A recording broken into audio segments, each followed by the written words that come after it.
असदुद्दीन ओवैसी ने हरियाणा में एआईएमआईएम के चुनाव न लड़ने के बावजूद वजीर-ए-आजम नरेंद्र मोदी की जीत पर सवाल उठाए हैं।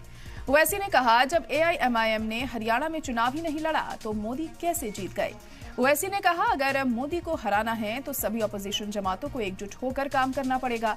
असदुद्दीन ओवैसी ने हरियाणा में हारने को लेकर ऑपोजिशन को नसीहत दी है कि पीएम मोदी के खिलाफ सबको एकजुट होना होगा। बिना एकजुट हुए पीएम मोदी को नहीं हराया जा सकता। वहीं ओवैसी ने ऑपोजिशन की हार पर तंज भी कहा और उन्हें बीजेपी की बी टीम कहा जाता है, ऐसा कहा उन्होंने। लेकिन उनकी पार्टी के वहां चुनाव ना लड़ने के बावजूद पीएम मोदी आखिर कैसे जीत गए। ओवैसी के बयान से अब कई सवाल उठते हुए दिखाई दे रहे हैं। तो क्या ओवैसी इंडिया इत्तेहाद में शामिल होना चाहते हैं? क्या ओवैसी की नसीहत मानेगा ऑपोजिशन? हरियाणा चुनाव क्या हरियाणा की हार से धुलेगा? एआईएमआईएम पर लगा बी टीम का दाग, ये बड़ा सवाल यहां पर उठता हुआ दिखाई दे रहा है। असदुद्दीन ओवैसी के बयान के बाद कई तरह की चीजें यहां पर सामने आ रही हैं कि आखिर इस बयान के क्या मायने निकाले जाएं, इसका क्या मतलब निकाला जाए। यहां असदुद्दीन ओवैसी किस तरफ इशारा करते हुए दिखाई दे रहे हैं, क्योंकि उन्होंने कहा है कि हरियाणा में तो हमने चुनाव लड़ा ही नहीं, यानी एआईएमआईएम ने चुनाव नहीं लड़ा तो फिर कैसे जीत गई बीजेपी। क्योंकि उन्हें अपोजिशन की तरफ से बीजेपी की बी टीम कहा जाता है और जब वो चुनावी मैदान में उतरे ही नहीं है तो कैसे उनके बिना चुनाव लड़े बीजेपी ये चुनाव जीत गई। इसको लेकर तंज कसते हुए वे कांग्रेस पर दिखाई दिए। साथ ही उनका यह भी कहना था कि सभी अपोजिशन पार्टियों को एकजुट होना होगा, मुत्तहिद होना होगा, एक साथ आना होगा, तभी बीजेपी को हराया जा सकता है।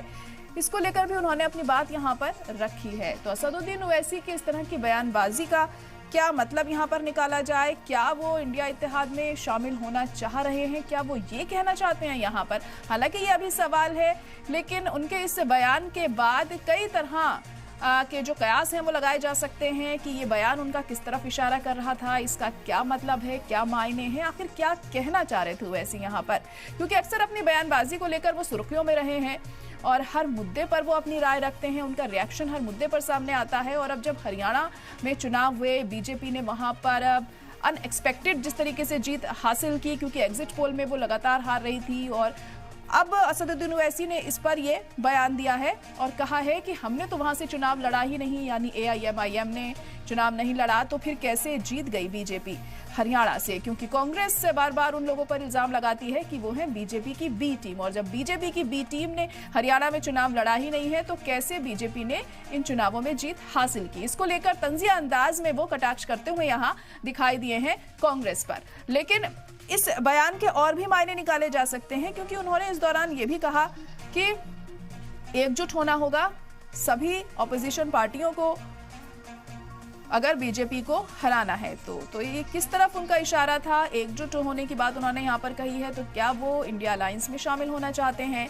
और अगर ऐसा वो चाहते हैं तो पहले उन्होंने इस बात को लेकर क्यों कोई कदम नहीं उठाया, या फिर राहुल गांधी से इससे मुताल्लिक कोई बात नहीं की। तमाम ऐसी चीज़ें देखिए वक्त के साथ साफ होंगी, क्योंकि सियासत में कभी भी कुछ भी हो जाता है, कभी किसी भी तरीके की चीज़ सामने आ जाती है, और कब कौन किसके साथ चला जाए, कब कौन किसका साथ छोड़ दे, ये कहना थोड़ा मुश्किल होता है।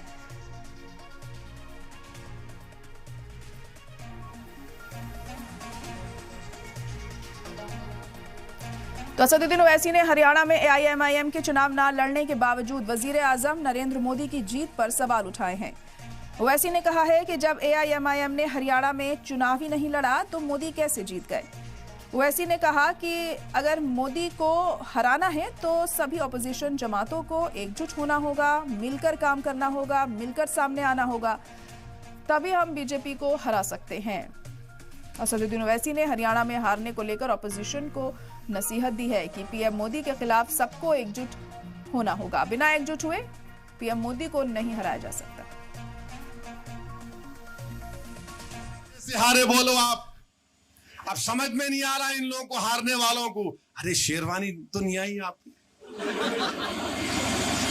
सर पे टोपी दाढ़ी वाला नहीं आया भड़काऊ भाषण देने, हम कैसा हार गए। मैं इन लोगों से कहना चाह रहा हूं, पुरानी पार्टी से जरा समझो मेरी बात को, समझो मेरी बात को।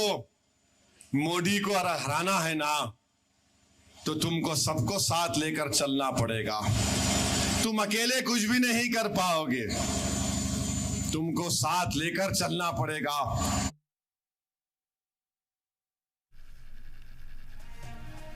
तो असदुद्दीन ओवैसी के इस बयान के बाद आखिर क्या मायने निकाले जाए, जिस तरह से वो तंज कसते हुए कांग्रेस पर दिखाई दिए हैं, और साथ ही उनका ये भी कहना था कि हम सबको एकजुट होना होगा, यानी तमाम अपोजिशन पार्टियों को एकजुट होना होगा अगर बीजेपी को हराना है। तो इसी पर हम चर्चा करेंगे। खास मेहमान हमारे साथ जुड़ चुके हैं। निकुल पटेल जी जुड़ गए हैं जो कि कांग्रेस स्पोक्स पर्सन है। खेमचंद शर्मा जी भी इस वक्त हमारे साथ जुड़ गए हैं जो कि बीजेपी से हैं, और उबैदुल्ला साहब भी हमारे साथ इस वक्त जुड़ गए हैं जो कि एआईएमआईएम लीडर हैं, और शिवाजी सरकार जी भी जुड़ गए हैं जो कि सीनियर जर्नलिस्ट हैं। आप सभी का बहुत इस्तकबाल है सलाम टीवी में। सबसे पहले उबैदुल्ला साहब आप ही के पास मैं आना चाहूंगी। असदुद्दीन ओवैसी ने ये जो बयान दिया है, किस तरफ ये इशारा करते हुए दिखाई दिए हैं? क्या लगता है आपको, क्या मायने उनके इस बयान के निकाले जाएं? एक तरफ तो वो तंजिया अंदाज में कह रहे हैं कि हमने तो हरियाणा में चुनाव लड़ा ही नहीं, तो बीजेपी कैसे जीत गई, और साथ ही उनका ये भी कहना था एकजुट होकर हमें लड़ना होगा तमाम अपोजिशन दलों को। क्या समझा जाए इसे?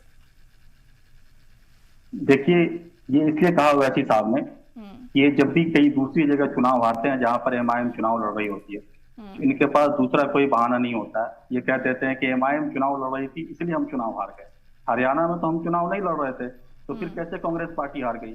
देखिए, ये कांग्रेस पार्टी की सियासी मुनाफिकत की हार है, और कांग्रेस पार्टी के लोगों को इसको कबूल करना चाहिए। कांग्रेस पार्टी की ईगो का हार है, ये मुसलमानों से जो नफरत है उसकी हार है। ये बिल्किस बानो मामले में कांग्रेस पार्टी की खामोशी जो है उसकी हार है। ये असल में क्या है कि इनको कुछ मिलता नहीं है, तो जब भी आप भाई हरियाणा में तो एमआईएम चुनाव नहीं लड़ रही थी, तो आप क्यों हार गए? आपके पास इतने मौके थे, आप अपनी कमियों पर कभी बात नहीं करते हैं, आप बहाना ढूंढते हैं, हमें ये कह देते हैं कि आपकी वजह से हम चुनाव हार गए। हम हरियाणा में चुनाव नहीं लड़ रहे थे, तो कांग्रेस पार्टी को वहां जीत जानी चाहिए थी। जब तक कांग्रेस पार्टी अपनी कमियों पर बात नहीं करेंगे, तब तक कांग्रेस पार्टी जो है वो इसी तरीके के रिजल्ट का सामना करना पड़ेगा। ये कांग्रेस पार्टी की सियासी मुनाफिकत की हार है। एक लाइन में अगर कही जाए कि हरियाणा चुनाव क्यों हारी, कांग्रेस पार्टी की सियासी मुनाफिकत की हार है, उनकी ईगो का हार है। ये ओवर कॉन्फिडेंट हो जाते हैं। एक चीज है, उर्दू का एक लफ्ज है एहसास कमतरी, लेकिन उसी का उल्टा एक लफ्ज है एहसास बरतरी। कांग्रेस पार्टी जो है वो एहसास बरतरी की शिकार है, और एहसास बरतरी का कोई इलाज नहीं, उसके लिए बस दुआ की जा सकती है। क्योंकि जब तक आप अपनी कमियों पर नहीं देखेंगे, भाई उनकी सियासी जमीन खिसक चुकी है, उसकी वो बात नहीं करते हैं, वो बहाना ढूंढते रहते हैं और मजलिस इत्तेहादुल मुस्लिमीन पे ओवैसी साहब पे ब्लेम करते हैं। कांग्रेस पार्टी को दोबारा से सोचना चाहिए कि उनके अंदर क्या कमियां हैं। कांग्रेस पार्टी की, मैं बार बार कह रहा हूं कि कांग्रेस पार्टी की सियासी मुनाफिकत की हार है, और बिल्किस बानो मामले में इनकी जो मुनाफिकत यह है कि दूसरी मामलों पे बहुत चढ़ बढ़ करके बोलते हैं, लेकिन बिल्किस बानो मामले में ये खामोश रहते हैं, मुसलमानों के मामले में ये खामोश रहेंगे। कहीं कुछ हो जाएगा, प्रियंका गांधी जी, राहुल गांधी जी दौड़ करके पहुंचेंगे, लेकिन मुसलमानों के साथ जब हादसे होंगे तो वो खामोश रहेंगे। हिमाचल में इनकी सरकार है, वहां से देखिए किस तरीके की गुंडागर्दी चल रही है। लेकिन वो तो यहाँ पर ये कह रहे हैं ना, हम सबको एकजुट होकर चलना होगा अगर बीजेपी को हराना है। तो ये इसलिए कह रहे हैं कि देखिए, आप हम पे ब्लेम गेम करना बंद करिए कि हम एमआईएम की वजह से चुनाव हार जाते हैं, और स्टेट में चुनाव हारते हैं जहां पर अगर मजलिस भी चुनाव लड़ रही होती है, एमआईएम चुनाव लड़ रही होती है, ये क्या करते हैं, एमआईएम पर ओवैसी साहब पर ब्लेम कर देते हैं। भाई कांग्रेस में आप क्यों नहीं जीत गए? 10 साल से वहां पर आपको एंटी इनकम्बेंसी का फायदा उठाना चाहिए, तो यही बात तो ओवैसी साहब कह रहे हैं।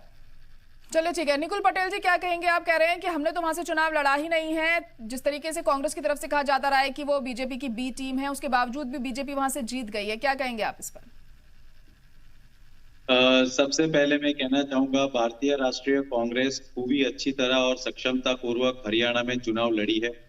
अगर वोट शेयर की बात की जाए तो हरियाणा में 11% वोट शेयर बढ़ा है कांग्रेस का, और अगर vote share Bharatiya Janata party के साथ कंपेयर किया जाए तो भारतीय जनता पार्टी को 39.94% मिला है और कांग्रेस को 39.04, यानी ऑलमोस्ट इक्वल वोट शेयर के साथ हम लोग वहां खड़े हैं। दूसरी बात, डेफिनेटली 10-12 सीट ऐसी थी जो बहुत ही कम मार्जिन से हम लोग हारे हैं। इसका मतलब ये नहीं कि राहुल गांधी जी के नेतृत्व में कांग्रेस कमजोर हो रही है। और रही बात एआईएमआईएम की, तो एआईएमआईएम को पता है कि उनकी राजनीति एक पर्टिकुलर